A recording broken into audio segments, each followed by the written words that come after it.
Most people think big results require big actions.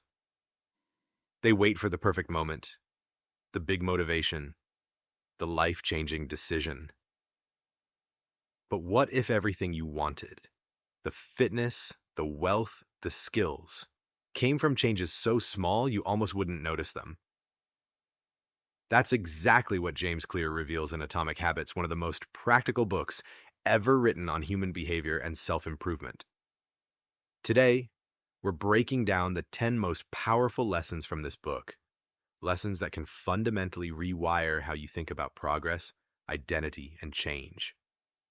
Let's get into it. Lesson 1, Tiny Changes, Remarkable Results. James Clear opens with a simple but mind-bending idea. If you get 1% better every day for 1 year, you'll end up 37 times better by the end. But if you get 1% worse each day, you'll decline nearly to zero. Most people overestimate what they can do in a day and underestimate what they can do in a year of small, consistent improvements. Stop chasing transformation. Start chasing 1% improvements. Lesson 2, your habits shape your identity. Here's where Atomic Habits gets truly different from other self-help books. Most people set outcome-based goals. I want to lose 20 pounds. I want to write a book. But James Clear argues the most powerful shift is identity-based habits. Instead of asking, what do I want to achieve? Ask, who do I want to become? Don't say I'm trying to quit smoking. Say, I am not a smoker. Every action you take is a vote for the type of person you want to become. Small habits are not just tasks. They are proof of your identity.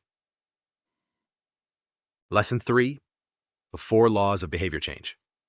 James Clear builds his entire system around 4 laws that govern every habit. Law 1, make it obvious.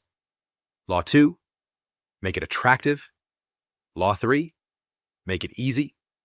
Law 4, make it satisfying. To break a bad habit, simply reverse these laws. Make it invisible, unattractive, difficult, and unsatisfying. This 4-law framework is your complete toolkit for building or destroying any habit in your life.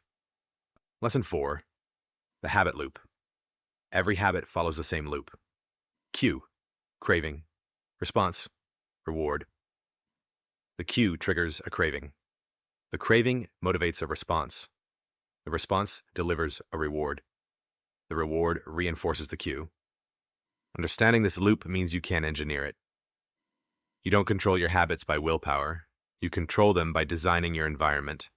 Lesson 5, environment design beats willpower. Speaking of environment, this might be the most practical insight in the book. Clear argues that willpower is overrated. The people who seem to have the most self-control aren't fighting temptation harder.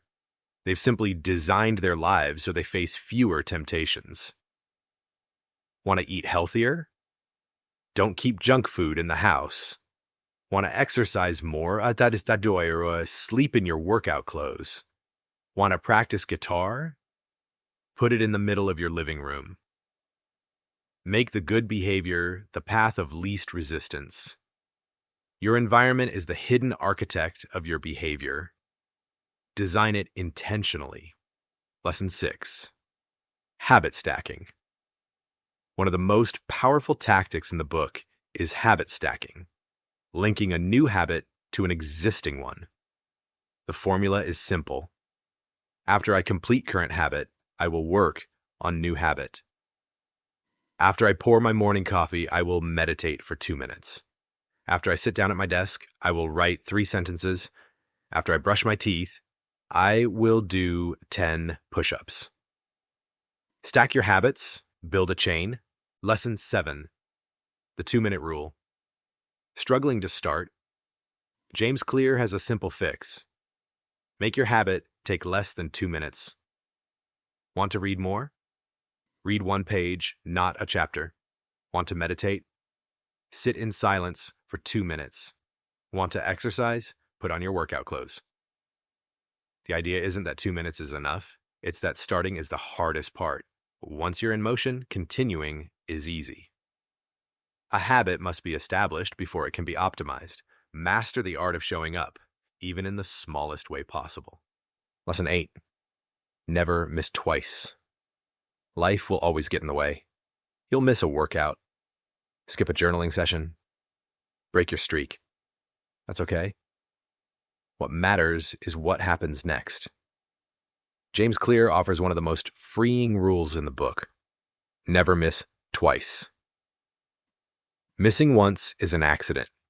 Missing twice is the start of a new bad habit.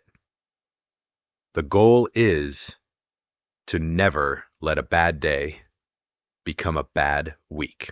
Lesson 9. The Goldilocks rule. Stay in the zone. Here's a fascinating insight about motivation and boredom. Humans experience peak motivation when working on tasks that are right at the edge of their current ability. Not too hard, not too easy. Clear calls this the Goldilocks rule. If a task is too easy, you get bored. Too hard, and you get anxious. But when it's just right, you enter a state of flow. The greatest threat to your long-term success isn't failure. It's boredom. The pros don't skip when they're uninspired. That's what makes them pros. Lesson 10. Systems over goals. And we arrive at perhaps the most counterintuitive lesson of the entire book. Forget about your goals. Focus on your systems. Goals are about the results you want to achieve. Systems are about the processes that lead to those results. Here's the problem with goals. Both the winner and the loser in a race had the same goal: to win. So the goal didn't differentiate them. The system did. You don't rise to the level of your goals. You fall to the level of your systems. Fix the inputs. Trust the process. The outcomes will follow. Let's recap the 10 lessons from Atomic Habits. 1. 1% better every day leads to extraordinary results. 2. Build identity-based habits, not outcome-based ones. 3. Use the 4 laws. Obvious, attractive, easy, satisfying. 4. Master the habit loop. Cue, craving, response, reward. 5. Design your environment, not your willpower. 6. Use habit stacking to link new habits to old ones. 7. The 2-minute rule. Just start, even tiny. 8. Never miss twice. Protect your streak. 9. The Goldilocks rule. Stay at the edge of your ability. 10. Forget goals. Build systems. If this video helped you, smash that like button and subscribe. We break down one powerful book every week so you get the insights without spending hours reading. And drop a comment below which of these 10 lessons hit hardest for you. See you in the next one.